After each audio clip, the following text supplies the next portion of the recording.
Swayam Prabha. Digital India. Educated India.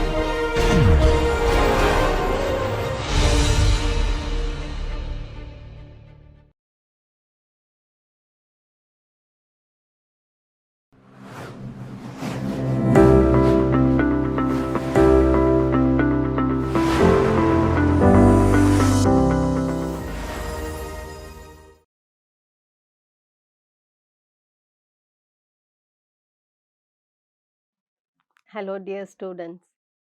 So we had seen in the last few classes what are the strategies that are adopted for simple passive techniques as well as advanced passive techniques in the cold climate. Today we will continue with the warm and humid climate. In order to have a building designed as per principles of bioclimatic architecture, for future proofing with simple and advanced passive strategies, let us look at the passive strategies to be adopted in warm and humid climate. So, let us see quickly what defines warm and humid climate. So, warm and humid climate is characterized by high temperature and high levels of humidity throughout the year. There is no respite in this kind of a climate. So, the daytime temperatures can be consistently warm and hot throughout the year. It ranges from 26 degrees centigrade to 32 degrees centigrade. As far as the humidity is concerned, the air tends to have a high humidity level which stays above 70% and often reaches 80% or even higher, sometimes going up to 95%, making the place very sultry. Rainfall typically exceeds 1500 millimeters, evenly distributed throughout the year, but has a very distinct wet and dry season. So, warm, humid climates are conditions that are found in tropical regions near the equator. So, most of the places having warm and humid climate are densely populated.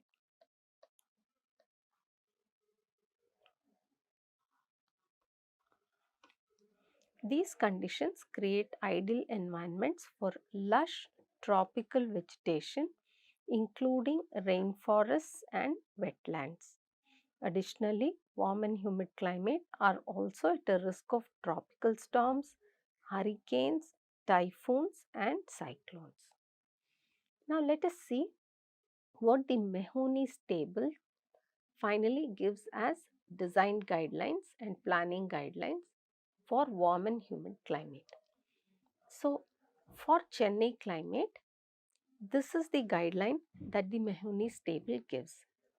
The orientation should be north and south with long axis along east and west. There should be open spacing for breeze penetration and there should be protection from hot and cold winds. The rooms should be single banked with permanent provision for air movement, and also the room should be double banked with temporary provision for air movement for certain months of the year. Opening sizes should be medium, ranging from 20 to 40%. The internal and external walls could be heavy. There should be heavy roofs with a time lag of 8 hours. This is the broad guideline that Mahoney's table gives. Now let us look at what the climate consultant gives as broad planning and design guidelines. So we saw what Mahoney's table is giving as a suggestion for simple passive strategies for a warm humid climate. Now here we will see, with the help of Chennai city, its climate type, considering it to be warm and humid, Let us see what climate consultant suggests as simple passive strategies,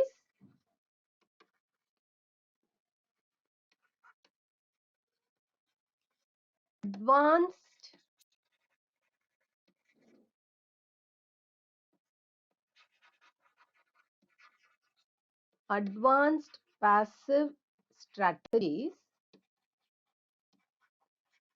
We will see by using simple and advanced passive strategies how much percentage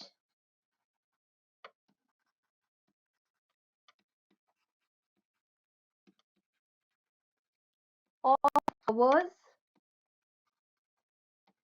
in a year can be made comfortable.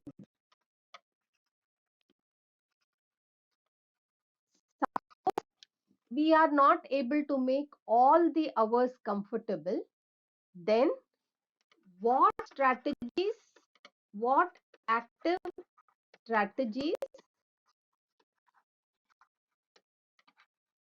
should be used to make 100% of the annual hours or one full year to become comfortable. Now, we also know that the strategies for each month is bound to be different. I have already demonstrated this in the climate consultant software, how for every month the strategies are different. So strategies for each month is bound to be different. Just to show you how these differences happen, we will be analyzing the psychrometric chart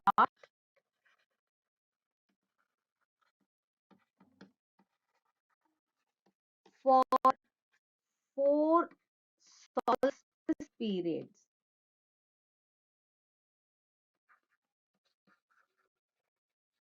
That is, we will look at strategies for June, September, December and March. So for these 4 months, what strategies can be used, and if those strategies do not give 100% of the time to become comfortable, then what active strategies can be used to make these months completely 100% comfortable. This is what we will see. So, if we look at Chennai, for adaptive comfort, this is how the psychrometric chart looks. I have already told you, I have already taught you how to arrive at this. Now, once you arrive at this, this shows that if we also use plus ASHRAE Handbook 2005, then it shows that sun shading of windows alone will give 35.9 hours will be pushed to comfortable. Here we are looking at simple passive strategies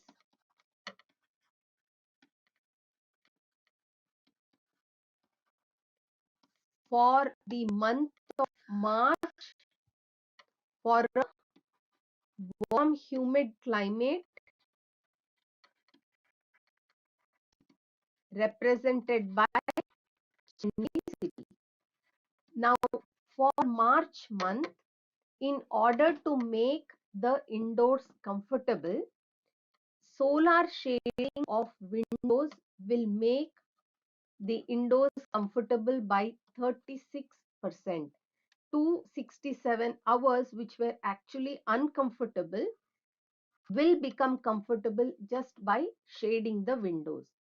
Then by using adaptive comfort ventilation, 47% of discomfort hours can become comfortable. In total, 48% can become comfortable, but 52% would still remain in the non-comfortable zone with just simple passive strategies.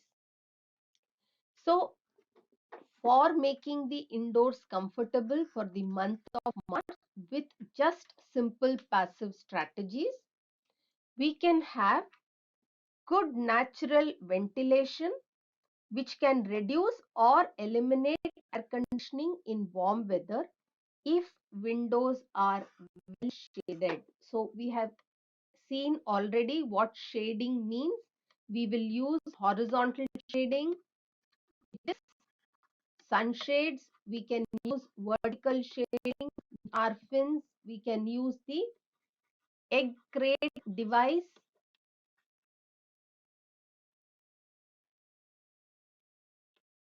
We can use the egg crate device. Any of these shading devices as appropriate can be used if we want to shift at least 34% of the hours to comfortable zone. Then we must provide adequate facility for cross ventilation within the rooms by providing appropriate windows in terms of its position, in terms of its size. We have seen this strategy also in detail. Screened porches and patios can also provide comfort cooling by ventilation in warm weather and can prevent insect problems.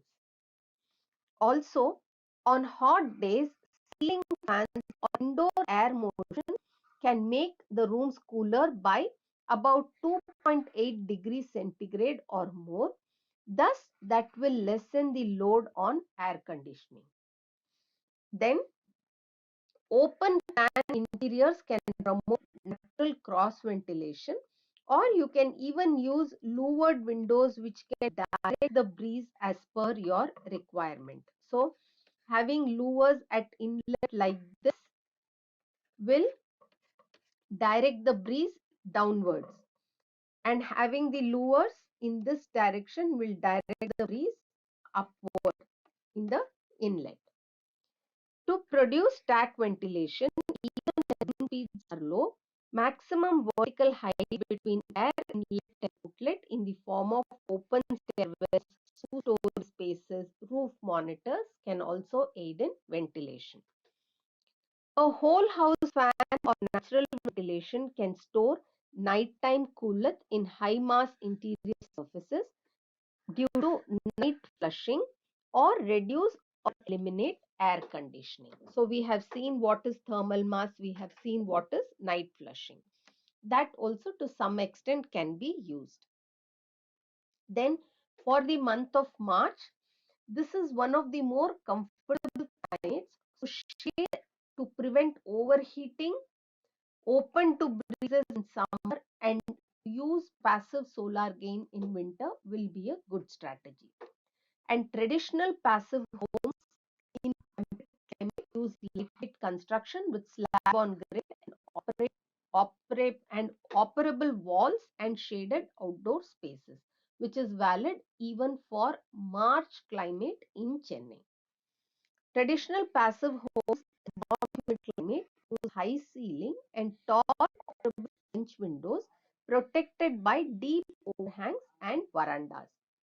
Shaded outdoor buffer zones such as porch, patio, lanai oriented to the prevailing breezes can extend living and working areas in warm or humid weather.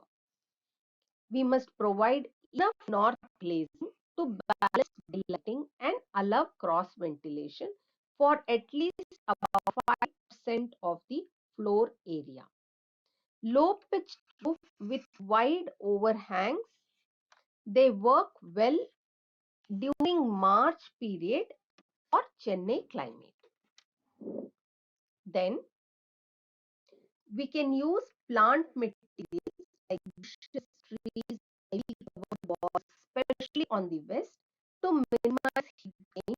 Summer rains support native plant growth. In wet climates, well ventilated attics with pitched roofs work well to shed rain and can be extended to entries, porches, verandas, outdoor work areas. If soil is moist, we can raise the building high above the ground to minimize dampness and maximize natural ventilation below the building. We can minimize or eliminate the west facing glazing to reduce summer and fall afternoon heat by using either vegetation which will cast its shadow or by having appropriate shading devices which will create a shadow on the western wall. Window overhangs can be designed or operable sunshades such as awnings that extend in summer can reduce or eliminate the load of air conditioning. So have extended awnings or have extended shading device. Use light colored building materials and cool roofs with high emissivity to minimize conducted heat gain, as cool roofs will reflect the solar radiation back, preventing it to be absorbed by the roof material. Then, in order to make 100% of the hours comfortable, what should we do? So far, what we saw what are the simple passive strategies that can be used in warm, humid climate for the month of March. Now, because of that, less than 50% of hours were comfortable based on all the strategies that I had told you. But we want 100% comfortable hours. For March, what should we do? For that, sun shading of windows, which is a simple passive technique, can be done. Adaptive comfort ventilation that can push by 47%. Active means such as fan forced ventilation cooling, dehumidification that pushes the comfort hours by 8%.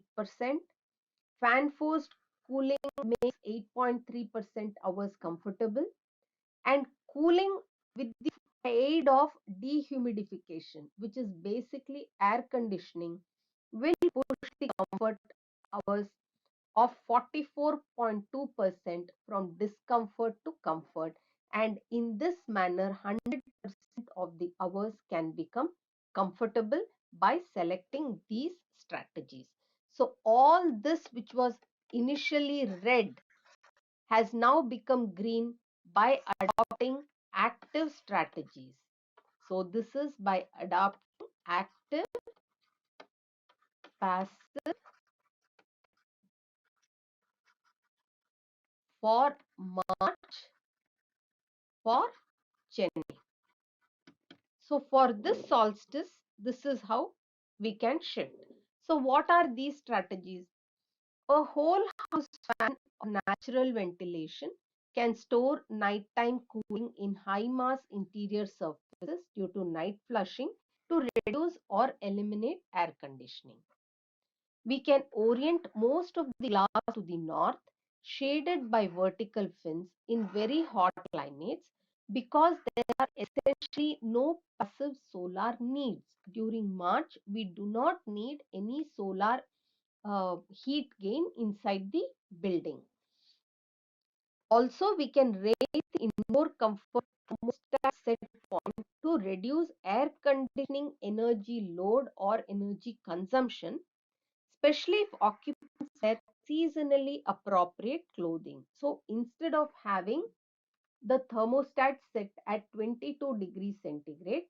We can set the thermostat at 26 degrees centigrade provided the occupants wear climate responsive clothing. So if they wear light colored, light dressed material, say made of cotton, maybe cotton shorts and t-shirts, or cotton dresses, then the thermostat set point can become 26.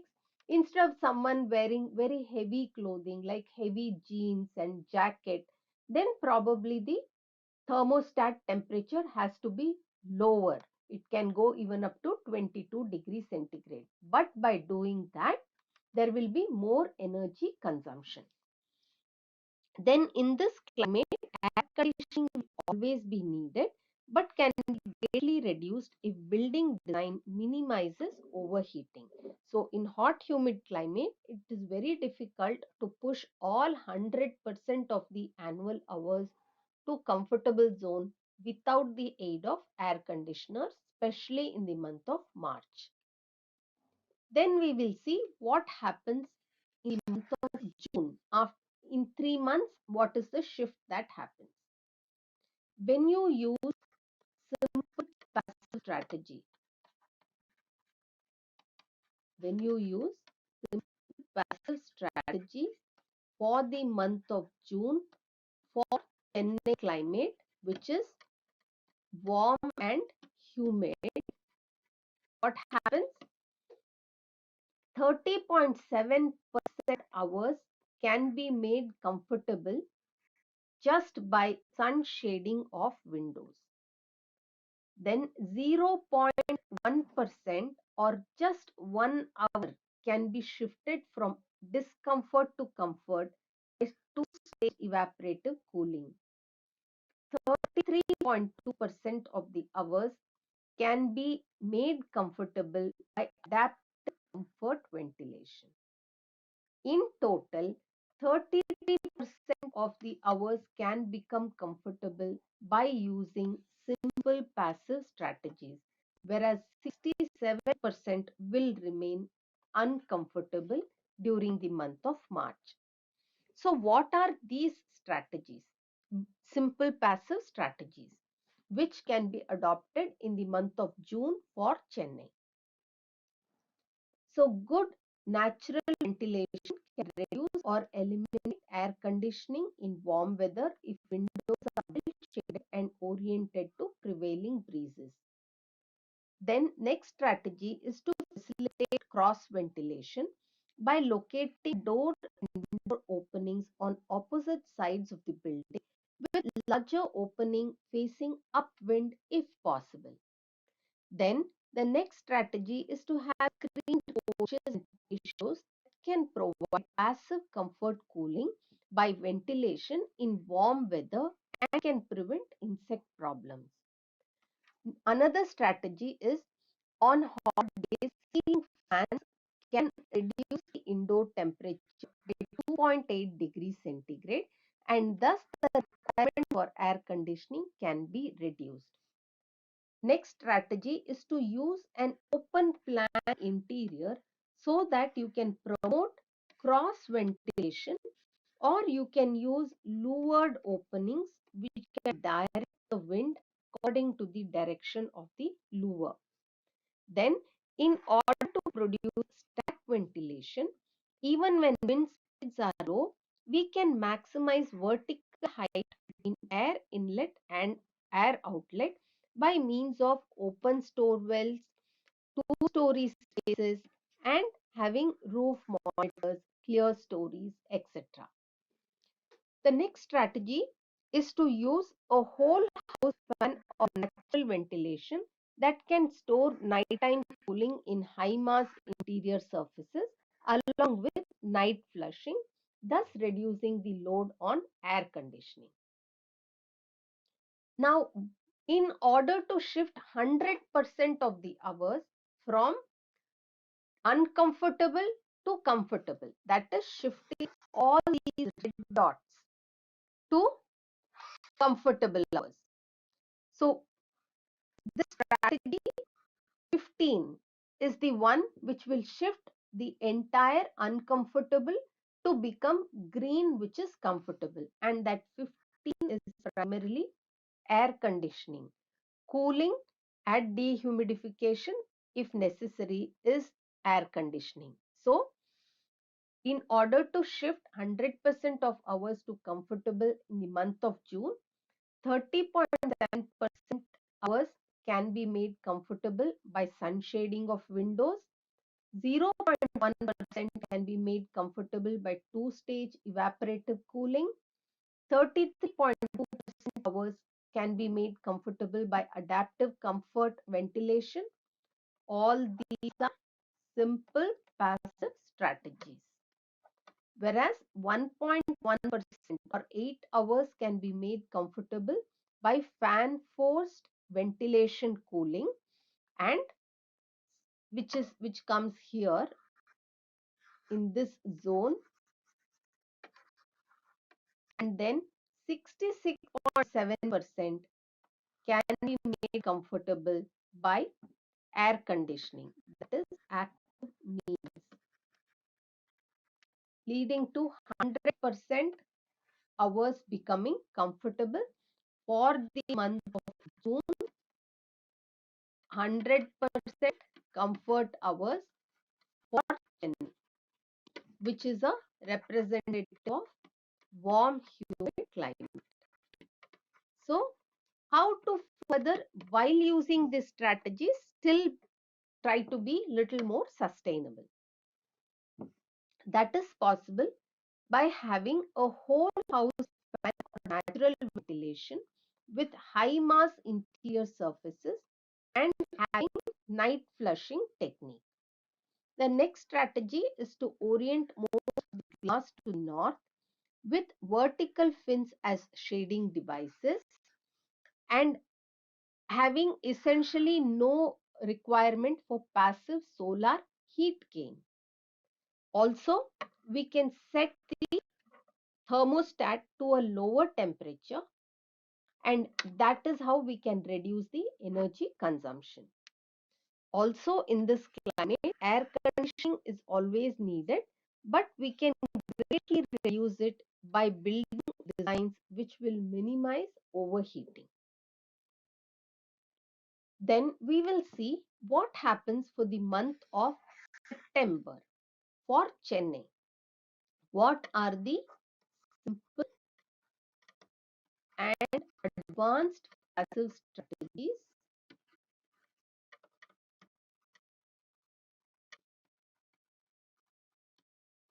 for hot humid climate of Chennai for the month of September? So what happens is 29.3% of the hours can be made comfortable in September by solar shading of windows. 0.1% or 1 hour can become comfortable by two-stage evaporative cooling. 56.8% of the hours can be made comfortable by adaptive comfort ventilation. So these three strategies are passive strategies.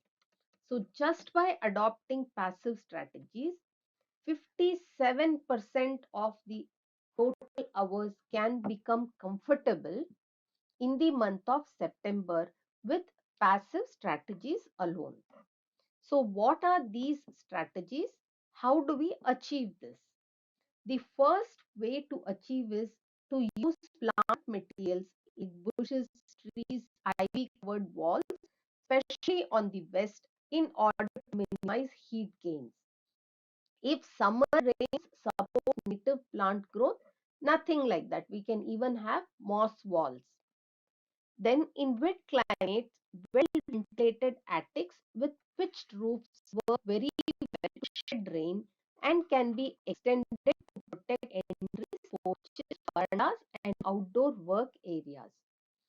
The next way to achieve more comfort hours with the passive strategies is that if the soil is moist, then it is better to raise the building high above the ground to minimize the penetration of dampness into the building and to encourage breeze movement below the building. The next strategy is to minimize or eliminate the western sun by shading it either with shading devices or with vegetation. Window overhangs designed for this latitude or operable sunshades like awnings. These are natural sunshade. We can have awnings which will further prevent the solar radiation from hitting the wall or the glazing, thus reducing the load on air conditioners. So we can have awnings extended, and because of which the solar radiation does not strike the wall surface. We can use light building materials and cool roofs with high emissivity to minimize conducted heat gain, as cool roofs will reflect away solar radiation, allowing less heat to be absorbed by the roof. Then let us see what should be done in order to make 100% of the hours comfortable. 3 hours or 0.4% of the hours can become comfortable because of dehumidification, and 42.8% of the hours have to have air conditioning if you want the indoors to be comfortable for 100% of the hours. And so air conditioning is a must if you want 100% of the hours in September to become comfortable. Now let us see what are the ways in which we can still use this and make the buildings energy efficient and sustainable. So the first strategy is to use a whole house fan or natural ventilation, which involves high mass and night flushing, which can reduce or eliminate air conditioning. Then we should orient most of the glass to the north, shaded by vertical fins, because we do not need any solar gain in this climate and in this month. Further, we can lower the set point of the temperature on the air conditioner and save energy.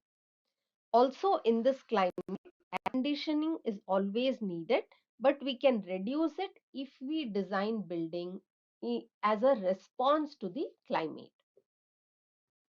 Now let us see what are the strategies that are required for the month of December.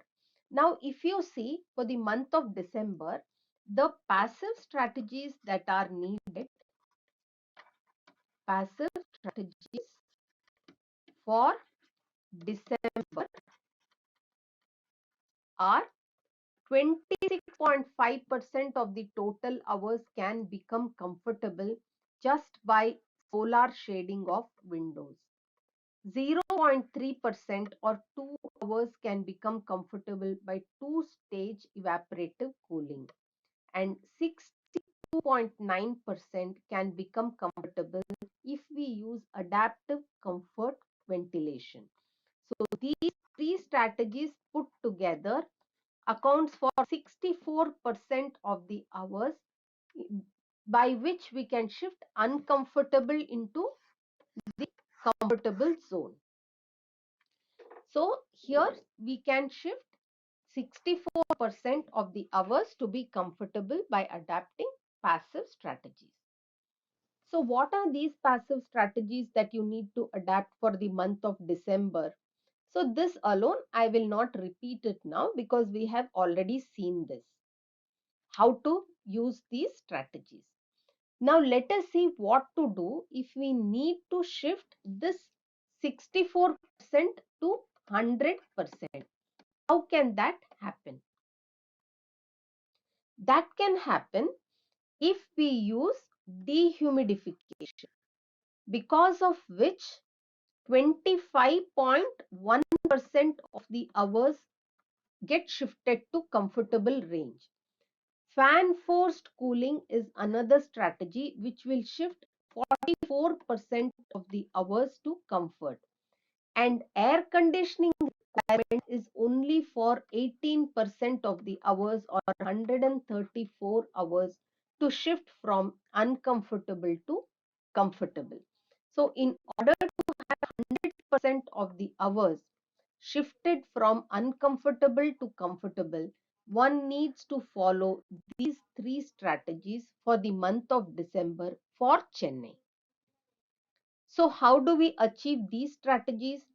So the first is we can raise the building on stilts or pilotis if the soil is moist, and that will also enable the stagnant moist air to be removed by natural ventilation, and a whole house fan or natural ventilation can store the nighttime cooling with the help of a high mass and through night flushing to reduce the load on air conditioner. Now we have seen what are the simple passive strategies for 4 months or 4 solstice months of the year for Chennai in terms of just passive strategies, and in order to make the remaining hours also comfortable, what are the active strategies that also we have seen. Now let us compare how for each of these months what are the strategies that must be used. Now for the month of March, the comfort that is achieved using passive strategies alone is 48% of the hours can become comfortable. In June, only 33% of hours can become comfortable with passive strategies.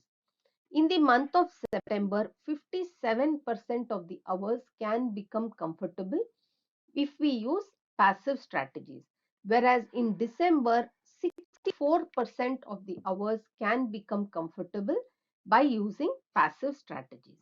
So what are these passive strategies? For throughout the year, sun shading of windows is mandatory. For these three solstice period, June to December, two-stage evaporative cooling can be a good strategy.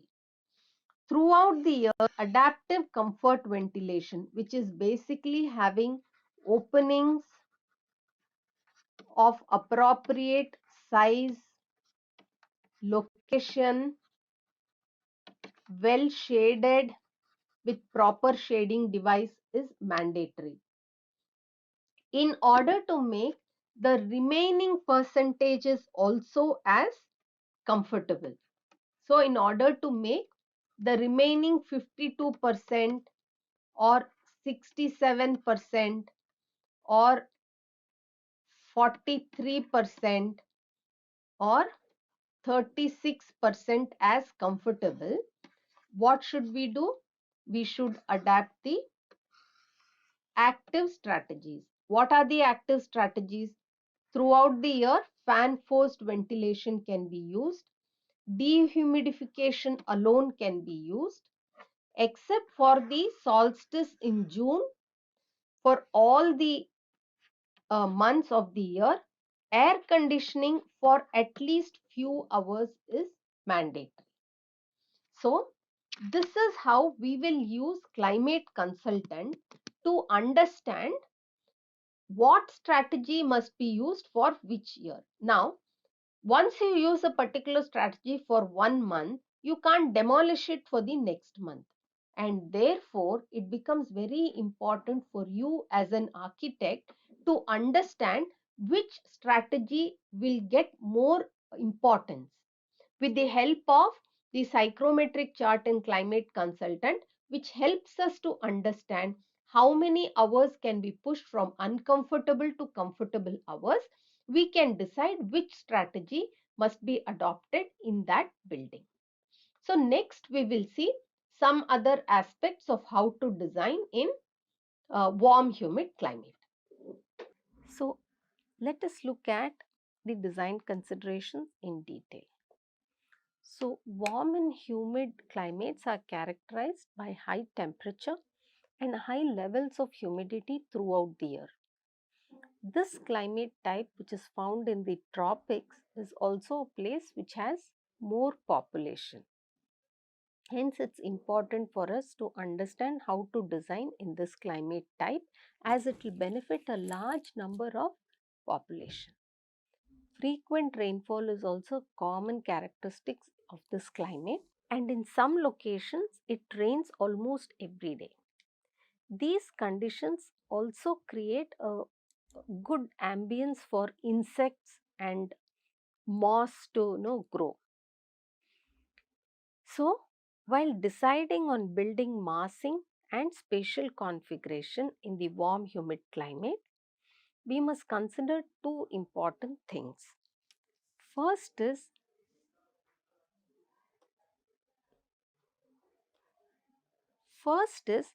the reduction of solar exposure on the building envelope.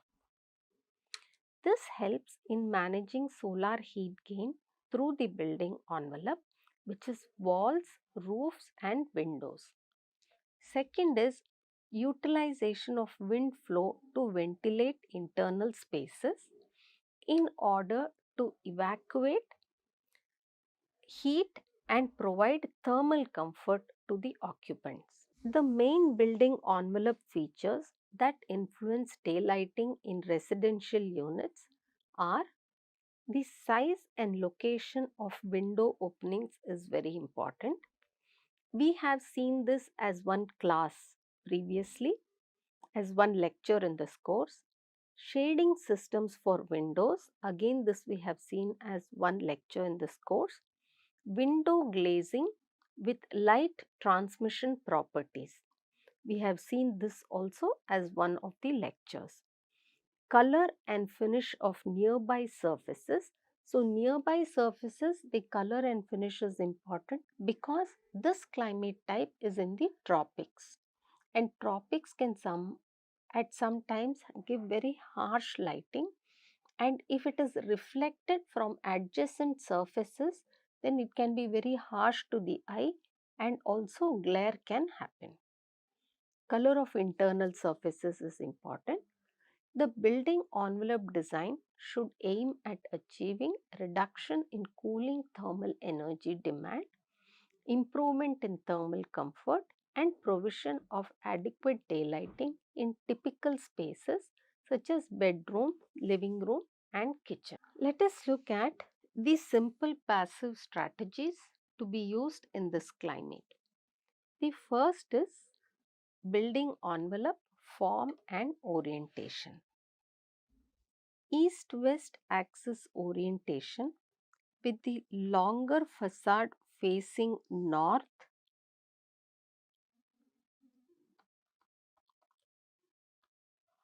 reduces solar heat gain from east and the west facades.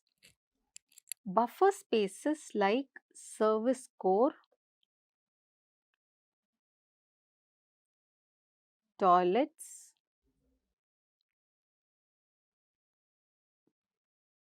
etc. should be placed along the east and west, and also sometimes along the south direction to minimize heat gain. So, you should provide staircases, lifts along east or west. Envelope in these regions should be well insulated with low thermal transmittance value or low U value. With increase in volume, building envelope heat gain and heat also increases. So, when you design these buildings, you ensure that you buffer the east and the west well. With increase in volume and building envelope, heat gain also increases. So, compact planning with smaller volume of the exposed area reduces heat gain from the building. Rectangular plan form is beneficial with longer facades in north and south direction to reduce heat gain from shorter sides in east and west direction. But the best would be to go for a square plan. If at all it's a rectangular plan, then ensure that the east and west has the shorter side while the north and south has the longer side exposed. Second is walls. Most exposed surface in the building envelope is the wall. Low thermal transmittance or U value materials for walls is preferred. Lightweight construction materials for walls must be preferable. Outer surface of the wall should be shaded, light in color, and should be reflective as much as possible. Methods like cavity wall, thermal mass, external reflective materials, and light colored finishes are preferable. Thermal mass plays an important role in maintaining thermal comfort inside the building for occupants. These are very generic. Even in hot and humid climate, in some places it is better to play with light walls and some places it is better to play with the thermal mass.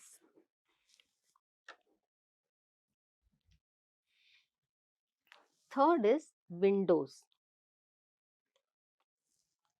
Now, the window to wall ratio of 20 to 40% as per ECBC is required to avoid glare and overheating. When it comes to windows or fenestration, low U value with low solar heat gain coefficient to minimize heat transfer into building is preferable. Use of double or triple pane glass with low E value is encouraged. Low thermal transmittance glazing technologies such as electrochromic or thermal electrochromic, which is thermoelectrochromic, and reflective glazing is also preferable.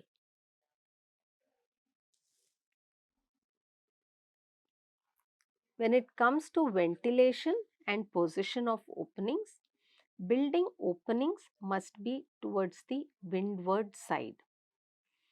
Normally, because it's a coastal place, in places like Chennai, the direction is south and southeast. Courtyards can be provided so that warm air gets risen and cool air from ground floor flows into the building. Wind tower can be used as a passive strategy to provide ventilation. Solar chimneys enhance ventilation because of the stack effect. In warm, humid regions, openings should be designed to capture wind as ventilation is the key comfort defining criteria throughout the day in this climate. Having openings which direct the wind upwards is not a good idea because in the working zone there will be no ventilation. Hence, it is better to avoid louvers or opening which direct wind towards the ceiling. It is better to have sashes which direct the wind towards the working level, or we could even have louvers which direct winds towards the working level. The living zone is the space commonly used by occupants and air movement should be directed through this space.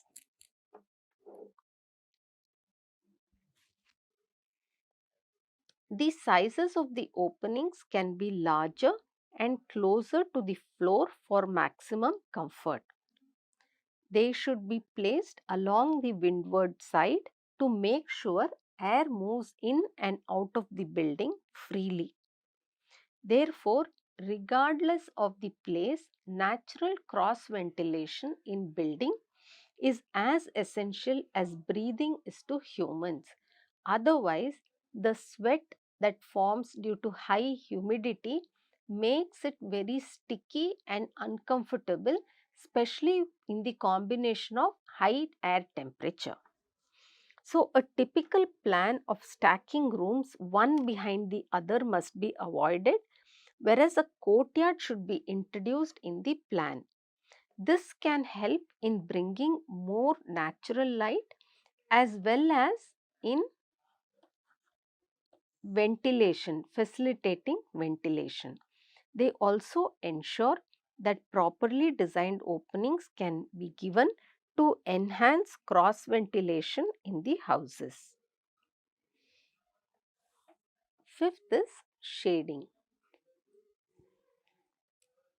Shading reduces the solar heat gain through openings as it also reduces the mechanical cooling demands inside the building. The sun is at higher elevations during summer and lower in winters in the southern direction. So, shading devices on southern fenestration only allows low angle sun paths for winters and penetrate higher solar radiation in summers, while shading devices on north fenestration are only meant to block higher sun angle during summers. North and south facades can be protected by overhangs. East and west direction needs special shading devices like louvers. The southern facade requires only horizontal shading devices such as this and strategies to penetrate solar radiation, whereas east and west direction requires special shading devices to penetrate extreme solar radiation. So, egg-grade shading devices are helpful along the east and the west direction. Sixth is landscaping and positioning of trees. Shading of exposed surfaces reduces direct sunlight and prevents heating of surfaces. Shading of open ground in sight is important, and shading of horizontal or vertical surfaces like green walls is also important. So, green walls can act as a shading of vertical surfaces. Roof gardens or green roofs or even cool roofs are encouraged. There must be buffer against hot winds and direct solar radiation and glare must be blocked with the help of landscaping.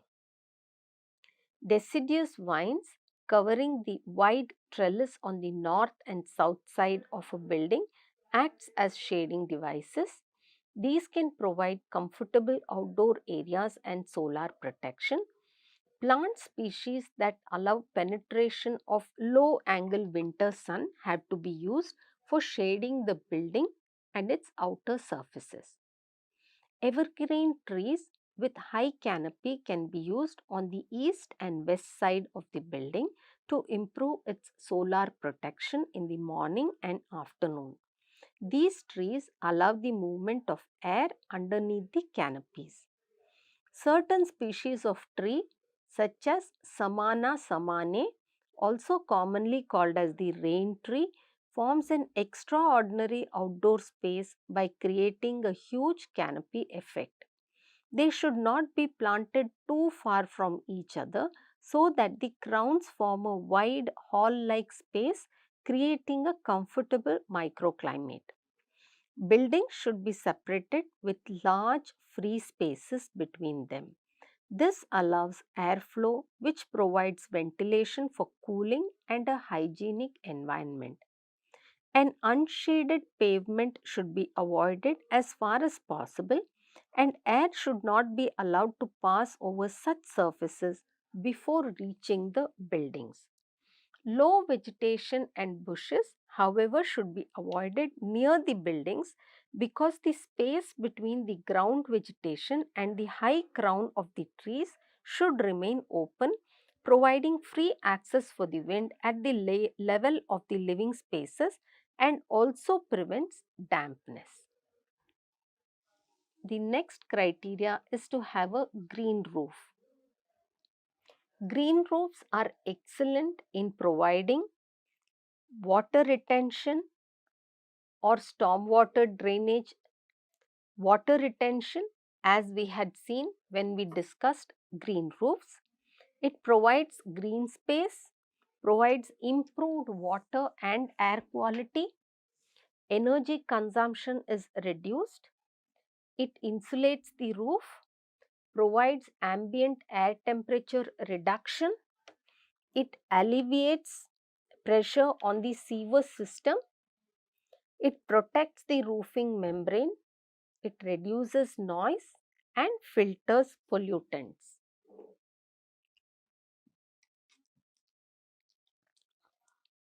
Next is the roof. Roof is the area from where maximum solar radiation and heat enters the house in a hot and humid climate. Cool roofs are a good option under such circumstances. Cool roofs are basically roofs that are painted in light color shades or have reflecting material coating so that it reflects most of the solar radiation and reduces the thermal heat gain. As per some studies, it is seen that conventional roofs reach about 60 degrees centigrade temperature in summer, whereas cool roofs stay at 28 degrees centigrade, which is much cooler than the conventional roofs.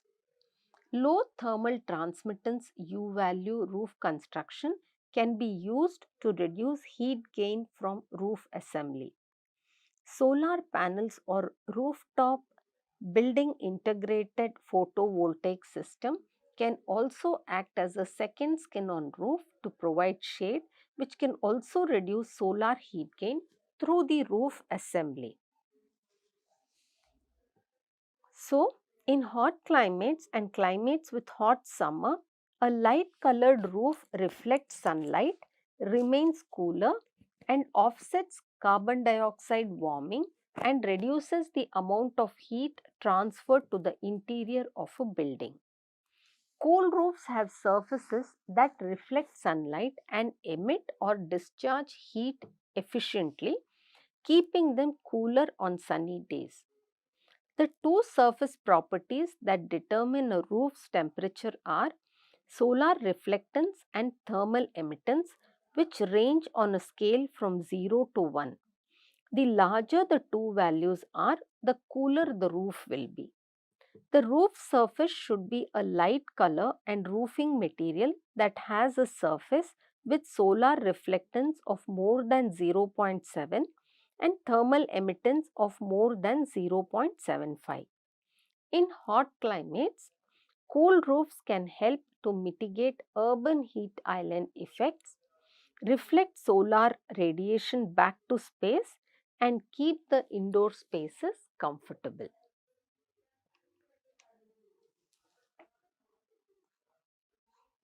Next is the double roof. Now, in hot climates, the structure located just above the roof shades the roof and allows warm air buildup between the roof and the structure to escape. In hot climates, direct sunlight is the largest contributor to building cooling loads. Because a roof receives the most direct sunlight over the day, a double roof or shade structure above the roof will reduce the cooling requirements.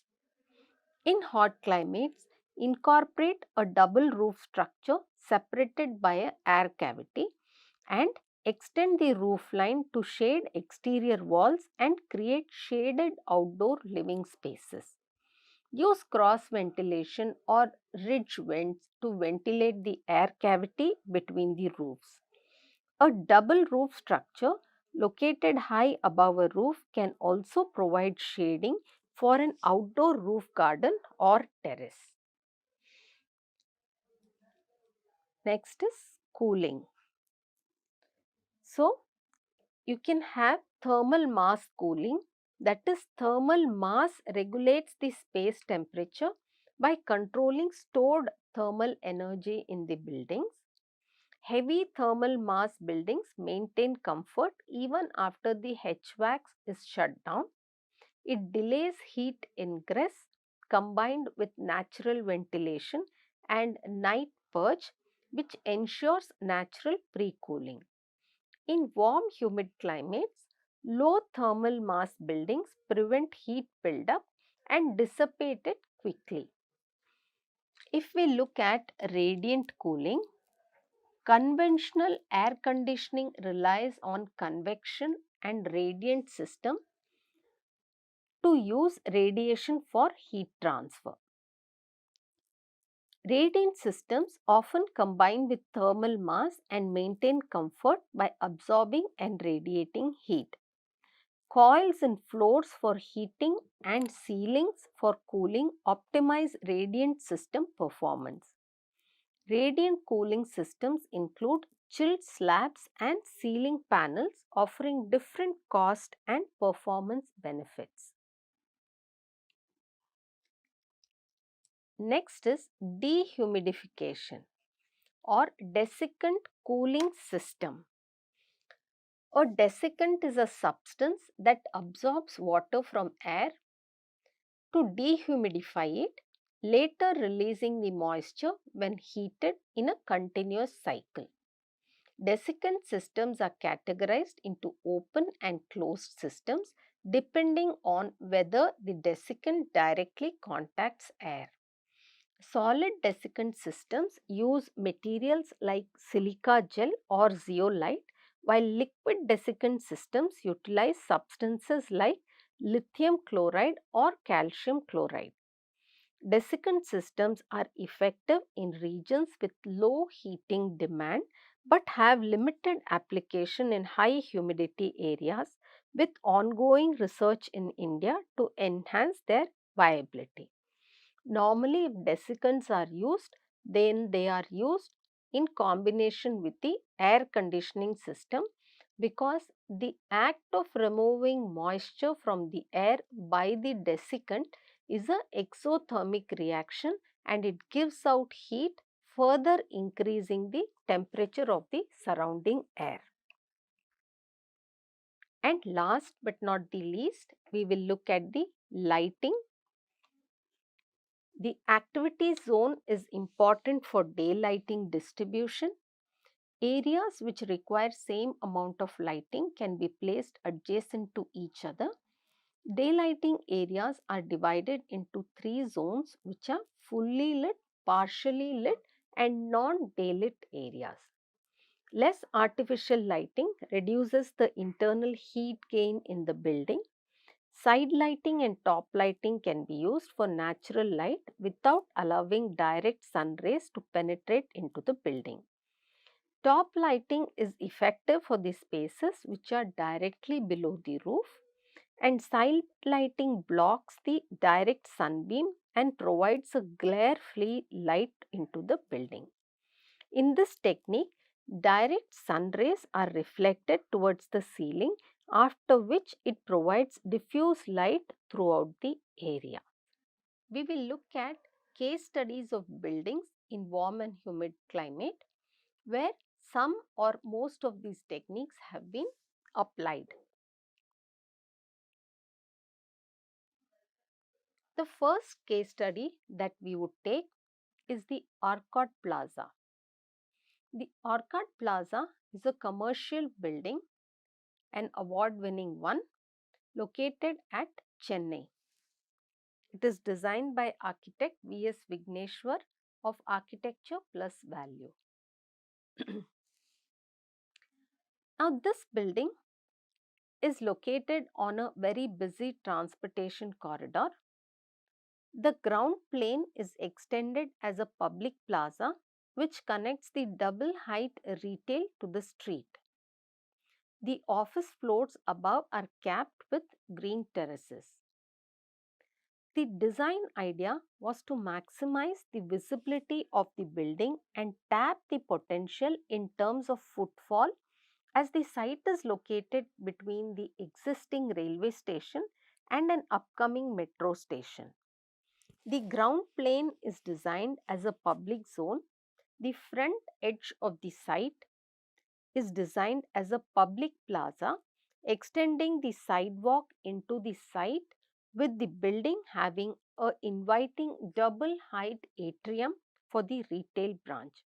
The office floors have a separate entrance lobby at the rear with a vehicular drop-off. The top floor is designed as a premium office with a large terrace garden which cuts the heat load of the office. If we look at the conscious design decisions taken, the form of the building was a direct response to the climate. The northern side faces the street and care is taken to protect the glass frontage of the building with appropriate and innovative shading devices, thereby providing effective daylighting and reducing the solar heat gain on the building. The retail facade is protected by the office floors cantilevering from above. The western and eastern side have been designed with appropriate openings to facilitate cross ventilation inside. This building has north light louvers in order to get constant daylight without glare along the north side, which is its front facade. The eastern openings on the other side have larger openings with sunshade to allow more daylight. There are large overhangs that protect the glass from direct sunlight. The glass on the north side is protected by this large overhang. So, the built form is a response to the climate, the context, and the function of the building. The building also has a service core which is positioned on the south. So, this is positioned on the south as it minimizes the building's heat. On the west side are smaller slit windows. So, these are small slit windows with adequate sunshade to prevent the harsh west light but allow the southwest wind to enter. Also, if you look at the site and the design context, you can see that there is a public plaza in front,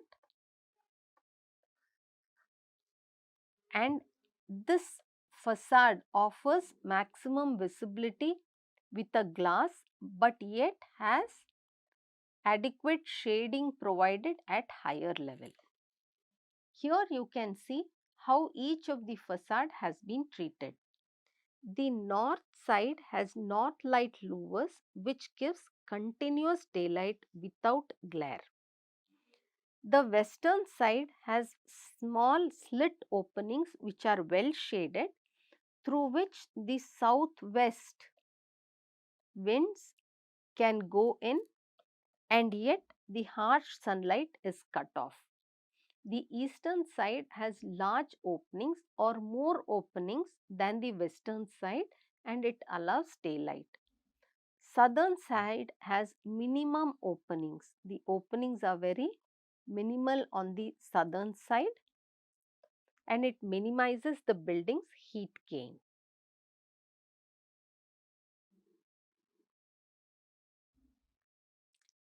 The building also has a green roof partially on top. The form of the building is a direct response to the climate as the north side faces the street. Care is taken to protect the glass frontage of the building with appropriate and innovative shading devices. Now, if you see, on the east are operable windows and the openings can be angled based on the solar direction, sun's direction and wind direction.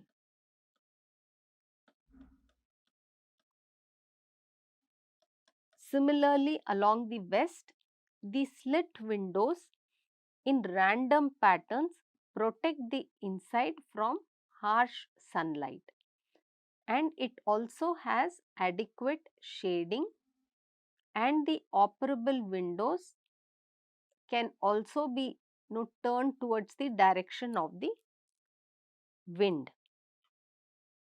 So, Care is taken to protect the glass frontage of the building with appropriate and innovative shading devices, thereby providing effective daylighting and also reducing the solar heat gain on the building. The retail facade is protected by the office floors cantilevering from above. The west and the east side has been designed with openings that facilitate cross ventilation inside. Let us now look at the north opening. On the western side, in Chennai during summers, the setting sun moves northward. During such months, the fins provide diffused light. During other times, they cut the glare from the bright sky. It also offers an interesting view of the street from the office spaces, breaking the monotony of the spaces. Also, the glass used is solar rated glass to cut heat gain. Let us now look at the north facade. Now, innovative daylighting facade has been adopted here. The northern facade of the building for the office floors was designed to give glare-free daylighting for the workspaces. The triangulated translucent polycarbonate fins placed in carefully determined patterns cuts the direct sunlight. To cut off excessive solar heat falling on the glass and the associated glare, the architect has structured the shading devices in the form of triangulated translucent polycarbonated fins in a designed pattern. The fins projecting perpendicular to the facade. Some of the design objectives achieved through this project are: maximize site visibility by creating a public plaza and an iconic form. Creation of an iconic building with the lowest possible budget. Natural light without glare for office spaces. Solar passive design with appropriate shading features. Climate responsive design with lower heat gain. Maximum visibility for retail spaces with higher footfalls. And achieve maximum revenue. So, the northern facade of the building for the office floor was designed with an outer stainless steel frame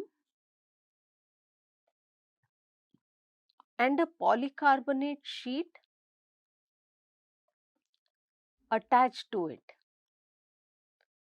Now, these provide glare-free natural lighting, and you can see that there is adequate natural daylight on the workstation as well as in the conference hall. So, this is the north side and the west side view. So, continuing with the glass frontage of the ground and mezzanine floors for the rest of the floors rather than the concrete facade overlaid by heat trapping panels, the architect has given the street facing side of this building a solar rated glass frontage. With this, cost-free daylighting for the workspace has been achieved. Chennai being a city where heat and light are in surplus, it really works and helps. At night, when everything is lit up, the fins reflect the interior lighting of the building in various geometric patterns. Now, let us look at the second case study. The second case study is the REC Tech Park at Tandalam, Chennai, again by architect V.S. Vigneshwar of Architecture Plus Value. So, here in this building, the client had requested to develop a tech park within an REC campus for computer science engineering students training and startup incubation. So, the Rajalakshmi Engineering College wanted to have their own tech park.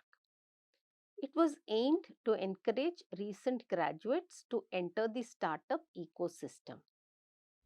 The requirement was that the building must be completed fast within 180 days. An innovative and futuristic design at the campus entrance must be available to be seen. The concept of the tech park was to provide space for training, socializing, and starting up. Learning extend beyond classrooms into non-program spaces to foster innovation. The design features achieved include sustainable and cost-effective glass facade, maximized natural light and ventilation, vibrant colors and materials to enhance creativity, climate-friendly design considering solar orientation, social spaces for student interaction, efficient space planning with zero wastage, context-responsive architectural design, an iconic building created cost-effectively and to be completed with steel or dry construction within 180 days. The design process mainly had the site and climate influencing the design decisions. There was an atrium which is designed for natural light and ventilation. So, some of the tangible aims which were achieved through this design are designing a sustainable and cost-effective glass facade-based building, provision of maximum natural light and ventilation for all the areas through careful design of the facade and roof, use of color and materials to bring vibrancy and a sense of identity to the tech park that helps to create a startup friendly atmosphere and enhances creativity. Some of the passive features used are a thorough analysis of the climate, wind flows from southwest, northeast, reflecting glass and panels were used, double skinned wall has been used, clear story lighting has been used here along with the double skinned wall.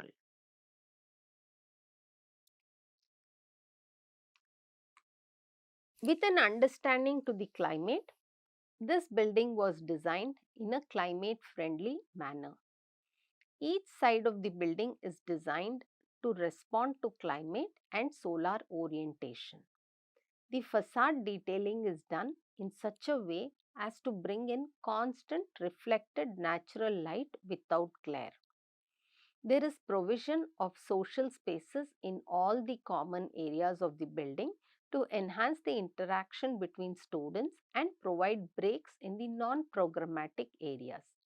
These were done through providing seating areas, green spaces and natural light pockets within the building atrium and outside the building in the setbacks.